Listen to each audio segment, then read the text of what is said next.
Hello, I'm Grayson Ottaway. Welcome back. This is Marvelous Videos. Fisto was the name given to one of the numerous heroes in the He-Man and the Masters of the Universe toy line because of his enormous metal fist. He's one of the very few heroes in the series that started off as a villain. It's unclear, according to the canonical history of the character Fisto, whether the metal hand that he wears is a gauntlet that can be removed or a prosthetic attachment of some kind. In the timeline of 2002, Fisto's hand is significantly larger and can no longer be mistaken for organic in any way. In both iterations, his fist has the ability to break through rock and other hard surfaces, in addition to being more than capable of taking on the antagonists. He is fully aware of his superior strength to others. Apart from being very task-oriented, Fisto has a profound regard for He-Man and is a loyal ally to him. Now that we've gotten that out of the way, let's take a look back at Fisto's history in the He-Man universe and all of the appearances he's made over the years. Before we go into our explanation, a very small request. If you like our content, we'd love it if you'd subscribe to this channel. A small click for you, but for us, it does mean a great deal. Thank you. Let's go.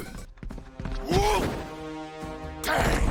Your king and queen are gone. Fisto, backstory in He-Man and the Masters of the Universe Filmation series. In 1984, the heroic master of hand-to-hand combat, Fisto, was released as part of the Masters of the Universe toy line. In the second season of Filmation's animated series that accompanies the toy line, he makes an appearance in 4 episodes. His debut episode, Fisto's Forest, which was followed by the rarest gift of all, to save Skeletor and the games. The story of his origin can be found in Fisto's Forest, and it describes how he was once a villain who plagued the forest in servitude to Skeletor. However, after being persuaded to change his ways by He-Man, he's now able to live in peace with the peasants of the forest. Fisto, however, is given very little in the form of character development. In fact, he goes from being a villain to a hero in the span of just 1 episode, without experiencing any significant growth as a character. He's shown as a rough, outdoorsy type who doesn't much enjoy the constraints of the royal palace, but his appearances in later episodes are mostly limited to cameos. His only other big role is the episode The Games, in which he's chosen to fight for the side of good in a series of games that were devised by an extraterrestrial species that was monitoring Eternia. In the toy line, the villainous character of Jitsu was advertised as an antagonist to Fisto. His design was an Asian counterpart of Fisto's, and he had a huge golden right hand that was enhanced for executing karate chops. However, the apparent competition that exists between these two characters is never explored in adequate depth by any medium, and there's no official backstory that provides any form of history on their past interactions with one another. They engage in hand-to-hand combat in the Mattel mini-comic The Clash of Arms. However, there's no mention of any history between the two of them in the comic. The only reason they're included in the plot is because both of their figures were publicized at the same time, and since Jitsu only makes an appearance in 1 episode of the animated series, The Dragon Invasion, which airs before Fisto is ever introduced, this narrative is never addressed in the animated series either. In addition, marketing connected Fisto to Stridor, the warhorse used by the heroic warriors. There was even a box set of the pair that was widely available, and storybooks, toy commercials, and comics frequently showcasing Fisto riding atop Stridor, giving the impression that he belongs exclusively to Fisto, despite the fact that Stridor is mentioned as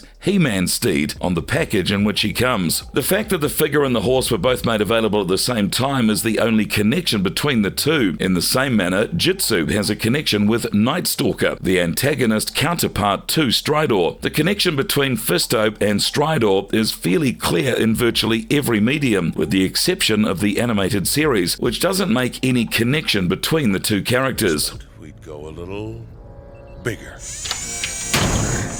Strongest. Fisto in the 2002 TV series. The Masters of the Universe toy line and animated series were launched in 2002, and Fisto was one of the characters included. Because of concerns regarding trademarks, his action figure was marketed and sold under the moniker Battle Fist rather than his actual given name. However, because the animation rights to the name were not yet exhausted, Fisto is still the name that's used to refer to him in his animated incarnation. The figure was supposed to have been released sooner in the run of the revamped toy line, but then was held back later in the line instead. At this point, the character is provided ties with being a mortal enemy of the Snake Men, a connection that doesn't show up in the original line, with Fisto and the Snake Men being launched some time apart. The new figure's design originally had a sword, similar to the one that came with the vintage figure, but the maker decided to omit the sword from the finished product. The character of Fisto first appears in the final 4 episodes of the animated series that aired in 2002-2003. It's revealed that he's the brother of Duncan, but the two are no longer in contact with one another because Duncan accuses him of deserting his comrades during the Great Unrest. This war occurred 16 years prior to the events of the show and was an attempt by a group of warlords to take control of Eternia. Fisto insists that he did not abandon his companions, rather he has a gap in his memory from that time, which he asserts is the result of a battle injury. As a result, he has difficulty recalling exactly what occurred during that time. Fisto has been resentful and shamed since the Great Unrest because he has never been able to establish his innocence, spending most of his time in sleazy bars where he frequently gets into conflicts with other punters. In the episode Web of Evil, in which Fisto is first introduced, his enormous right hand is depicted as being made of natural flesh. However, it's never clarified whether or not he was born with this appearance. Fisto is inducted into the ranks of the Masters after familial ties drive him to save his brother from the evil warriors, fracturing his hand in the process. In the subsequent episode Rattle of the Snake, Man-at-Arms modifies his hand into a mechanized metal fist in order to repair it. Despite this, tensions continue to exist between the two brothers as a result of the events that occurred during the Great Unrest. Teela, who is his foster niece, gets along swimmingly with him despite the unfavorable reputation that has followed him around. Fisto claims that he moved away from his family when Man-at-Arms was still a little child. This statement gives the impression that Fisto is the older brother and that Man-at-Arms is the younger sibling. It's never actually disclosed whether he has another name except for Fisto, as Man-at-Arms' real identity is Duncan. Fisto is portrayed as having a short fuse and being fiery, but he has a good heart at the core. It's also perhaps indicated that Fisto may be the biological parent of Man-at-Arms' adoptive daughter, Teela, which would have made Man-at-Arms Teela's uncle. It's revealed in the episode Out of the Past, which airs prior to the introduction of Fisto, that Teela's mother, the sorceress, had fallen in love with a wounded soldier who was suffering from amnesia during the Great Unrest. Due to the fact that the soldier disappeared without a trace and she was unable to locate him again, it's probable that he was Fisto, taking into account the fact that he has memory issues. It's not yet known for sure what was intended for the progression of this plot or Fisto's background during the Great Unrest. This could have added an additional layer of tension between Fisto and Man-at-Arms, with Man-at-Arms having any idea that Fisto is Teela's father and incorrectly believing that Fisto deserted Teela and the sorceress. However, the concept that Fisto is Teela's biological father has generated a lot of debate among fans. Many people would rather assume that Man-at-Arms is Teela's real father, something that Out of the Past seems to refer to, but in a very subtle way. The show's writers reportedly never decided whether Man-at-Arms or Fisto was the father, according to the writer Dean Stefan, and the writing staff said on a PowerCon panel years later that the suggestion that Fisto was the father would probably have been uncovered as a red herring.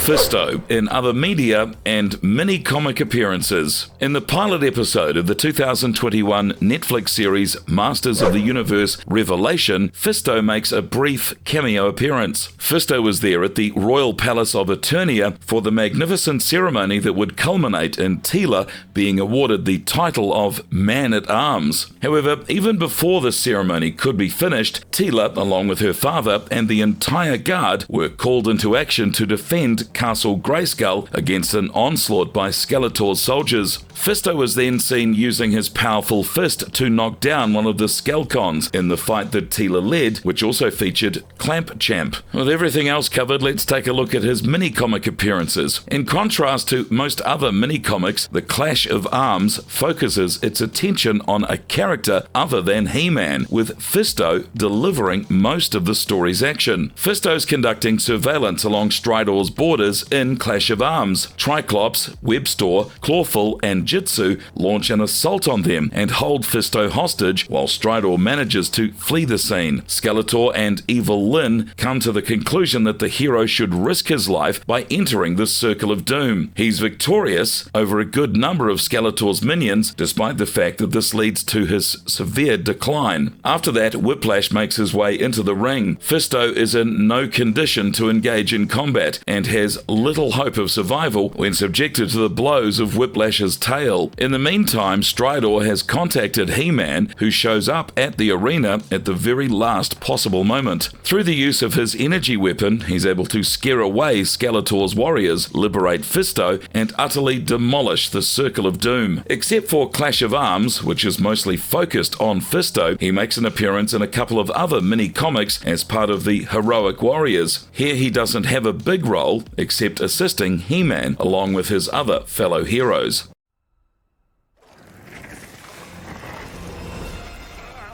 Marvelous verdict. Fisto is a character who, while beginning the story as a villain, is able to redeem himself after joining forces with He-Man and the Heroic Warriors. As a character, Fisto had a lot of potential, but unfortunately his potential was never reached, which tends to be the case with most side characters. Even though he didn't get the character development that he deserved, fans of the He-Man franchise still appreciate him quite a bit as a character in the franchise. And if you like our content, don't forget to leave a like and please subscribe to us if you haven't already. Have a good one and go safe. Thank you. Dang! Your king and queen are gone not 10 minutes.